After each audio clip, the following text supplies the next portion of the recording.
Hey guys, what's going on? Magvid Stretch here. Today we're going to be doing a video about my Whiskey 24 plate carrier. I've had some time now to set it up, to play with it, become familiar with some of the intricate features of it, to make a few modifications of my own. So let's take a few minutes. We're going to go through those. Let's crack into it. So the first thing I'm going to start with is actually the belt. The belt had to be adjusted because the plate carrier got adjusted.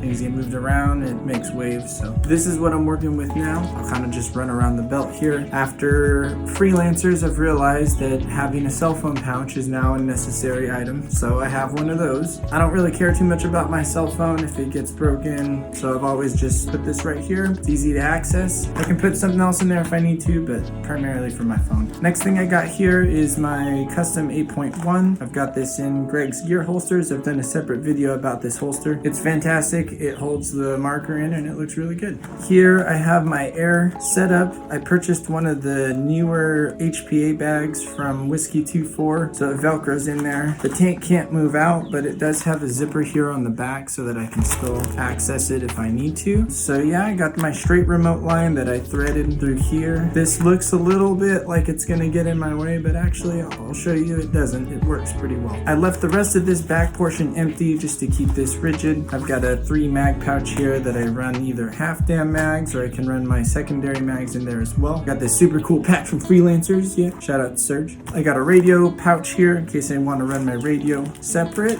And then over here, I've got my 4 mags from Matthew Wayne. These fit in here, or my 8.1 mags fit in there. And I actually modified this one a little bit so that I'm actually using the Velcro on the back here, so it rides a little bit lower, which makes it a little easier for me to access. They don't move around too much. So I've got my inner belt here. The inner belt will normally loop into my pants, but we'll do it without that for now. The inner belt tightens. The outer belt basically sits on the inner belt. It's a great system. It keeps everything in place. Works good. I got my draw here, real nice. And you'll see that it kind of has to be put back a certain way here. This line can be very cumbersome and quite a bit of an issue, but if you insert it every time, it's got this kind of loop that it does. When I pull it out, I have access to it, you know. And you know I can't do this video without doing a fucking surrender tiny child fuckhead rental player. I don't know, whatever. Fuck you guys. Alright, so that's the belt. Let's move on to the plate carrier. Okay, so the plate carrier was a rabbit hole, man. That thing, you can do so many things with it. Obviously with me and my curiosity, it took over my life. Don't worry, I'm still engaged. This requires her to stay with me, you know, that's it. It's a double-edged sword. See, it works both ways. Okay.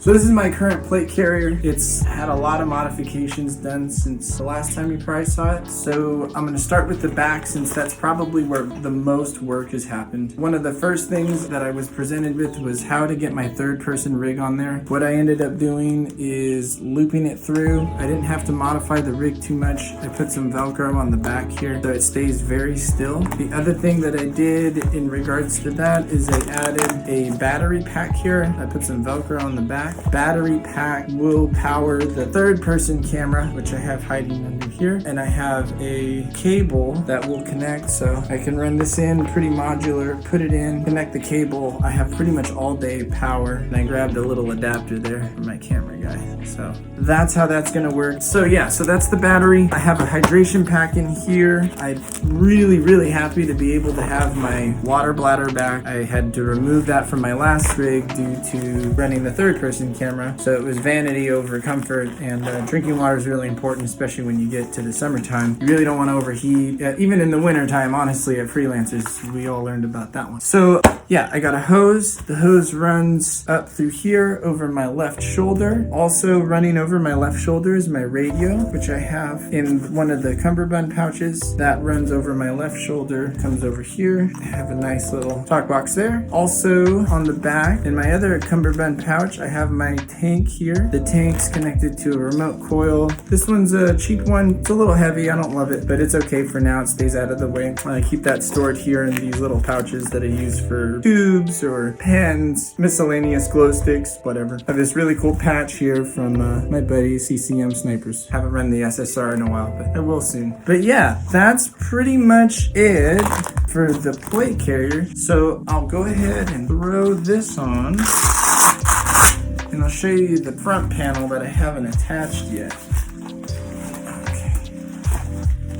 One of the things I like the most about the plate carrier is my ability to just have this thing preloaded with all of your equipment, and it just makes taking it on and off much easier. Before, I had a lot of layers. I needed to put things on in a certain order and take them off in a certain order. This feels much more streamlined, much more simple. It feels more secure with the foam plates in here too. The rig and everything has something more solid to push against, so when you're pulling things and putting things back in, it's not just rubbing against your body. This might be a really hot rig in the summertime. I've heard a lot of people complain about plate carriers in the summertime, but I don't care. I run an X-Fog, I run water with me. I think I'll be okay. I prefer to have something that's easier to put on in the sun. There's nothing more frustrating than when your gear doesn't really let you move, or you're dealing with shit that makes mentally more frustration than just putting a rig on, sweating a little bit more, taking it off once you get off the field instead of leaving it on out of laziness. Okay, so yeah, the front panel. Let's look at that. So the front panel is a very chunky bit of gear that I'm adding on. This is against the advice of almost everybody, but I don't care.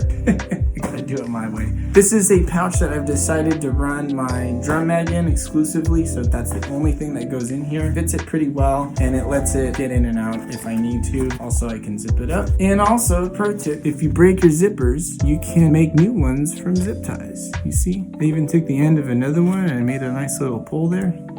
Sweet, dude. Okay, so inside this pouch here, I have my patches and I keep tubes. I have a multi-tool there. I have my Allen key set. I can run CCM mags in there. It's very useful. That's really why I like this rig. It becomes more of a utility rig, and I like having extra gear in case somebody needs something. Being on a team has taught me that the guy that's most helpful is usually the one that is most valued. So it's good to have shit together for your team. Things that people might forget or might be in a pinch, you can help them out. Hiding underneath the drum mag bag, I have my dump pouch here. The dump pouch is not necessarily for spent mags. I plan on reinserting most mags when I'm doing reloads, but I do like to have a dump pouch that just in case you need to carry bottles of water, towels, random gear, extra paint, whatever. Want to have it somewhere where it's accessible, but also where it's kind of protected. I also like that when this hangs down, it covers my dick,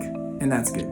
Yeah, moving on, I got my mag pouches here. I've got 2 barrel swabs. I got my gloves clipped here. So this whole front panel will clip in like so. And then it actually just Velcros right on. It doesn't Velcro perfectly. You'll hear it sometimes kind of move around as I'm running. And I think, honestly, that's just because I've overloaded it, It's just a lot of stuff.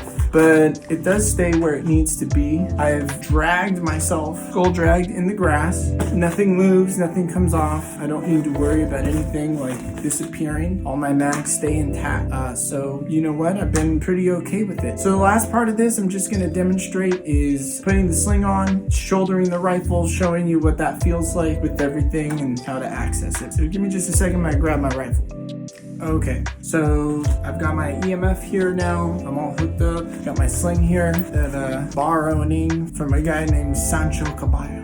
Thanks, Bob. So this sling holds my rifle in. It's got a handle here so I can adjust the length if I need to in case it's too short for some reason. I typically like to keep my sling pretty high so that I can just keep the rifle where I need it to be, which is kind of like out of the way most of the time. And I usually just quick disconnect here and just pull it off when I need to maneuver or do anything like that. But typically with the sling like this, I'm able to shoulder to get down my sights, even with my left hand. It's a little trickier, but I can still shoulder. But as I said earlier, typically I just take the sling off. But the best part about having a sling is that if I need to, I can just let the rifle go.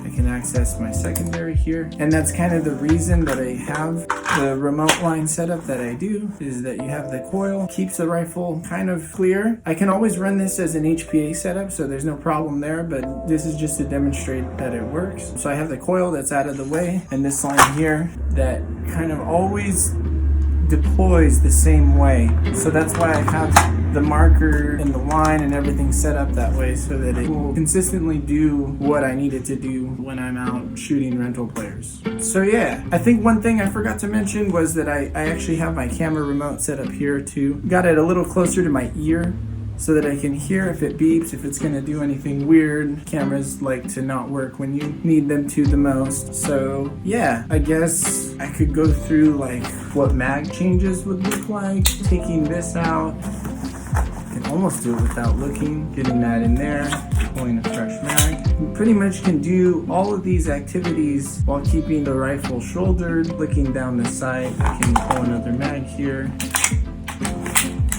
and reload. And everything feels secure.